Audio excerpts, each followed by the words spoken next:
Medical teacher से आपकी बात हो रही थी, चिकित्सक से आपकी बात हो रही थी। हड़ताल पर तो ये लोग चले गए हैं और रेजिडेंट्स का भी स्वागत करने की बात कर रहे हैं कि हड़ताल में अगर वो आना चाहें तो उनका भी स्वागत है। लेकिन अगर इस दौरान कोई बड़ी हानि होती है, चिकित्सा व्यवस्था पटरी से उतर चुकी है, ये भी साफ दिख रहा है, मरीज परेशान हो रहे हैं, कोई बड़ी हानि होती है तो कौन जिम्मेदार होगा उसका?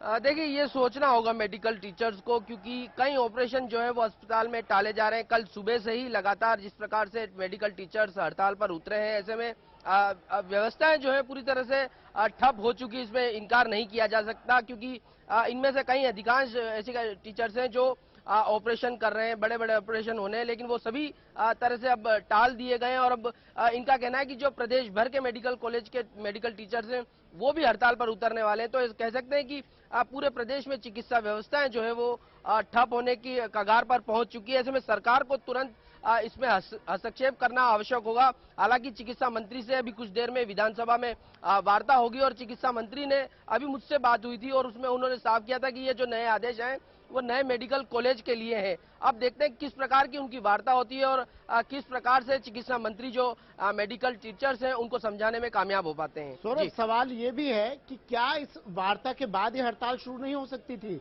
या बातचीत से पहले हड़ताल करनी जरूरी थी?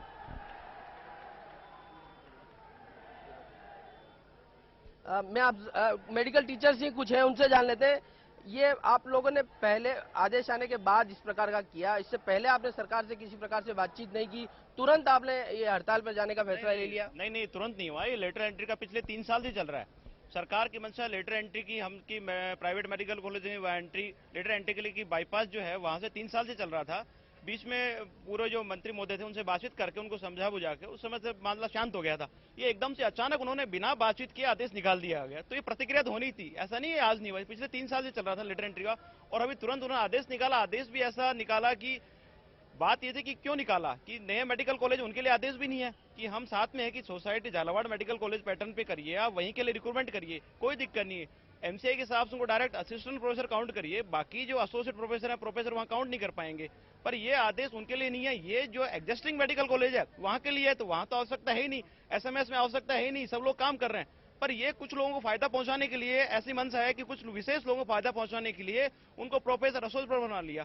बाकी जो उनके मूल काम है जो करते हैं वो चिकित्सा वाला वो नहीं करके वो सब यहाँ प्रोफेसर बनना चाह रहे हैं, जो टीचिंग एक्सपीरियंस उनके पास है ही नहीं। ऐसे ऐसे में आपने हड़ताल पर चले गए, मरीजों को जिस प्रकार की दिक्कत हो रही है उसके लिए जिम्मेदार कौन है? नहीं, मरीजों के लिए सब डॉक्टर क्षमा प्रार्थी हैं, पर क्या कि सरकार आपकी क्षमा से मरीजों जी का जो इलाज है वो हो पाएगा? नहीं नहीं, इलाज नहीं हो पाएगा। इमरजेंसी सेवाएं जारी हैं, पर जी, जल्दी सरकार वार्ता करे तो हम तैयार है, तुरंत चलिए तैयार है। उसके बाद आगे देखेंगे, मरीजों को ज्यादा नुकसान नहीं हो। जी जी जी, सुमित। चलिए, शुक्रिया सौरभ जुड़ने के लिए, बातचीत करने के लिए, जानकारी देने के लिए। सौरभ गृहस्थी मेरे सहयोगी जयपुर से जुड़े, स्वामी मानसिंह अस्पताल से जुड़े और तस्वीरें दिखाई, वो तस्वीरें दिखाई जो शायद एक बेबस आम आदमी को झकझोर कर रख दे।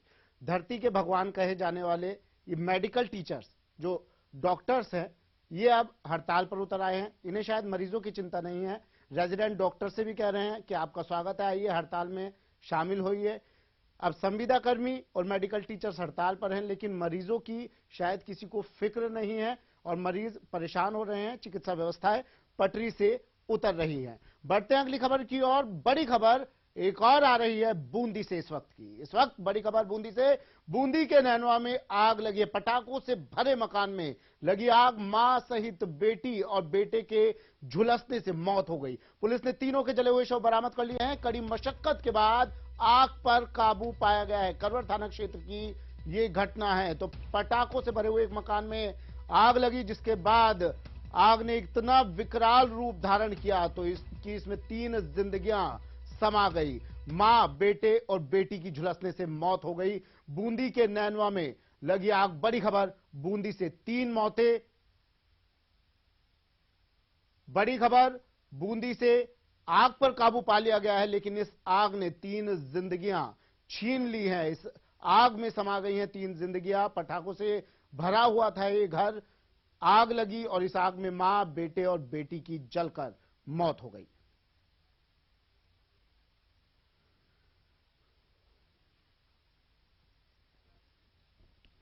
चलिए और खबर कोटपुतली से, जहां 50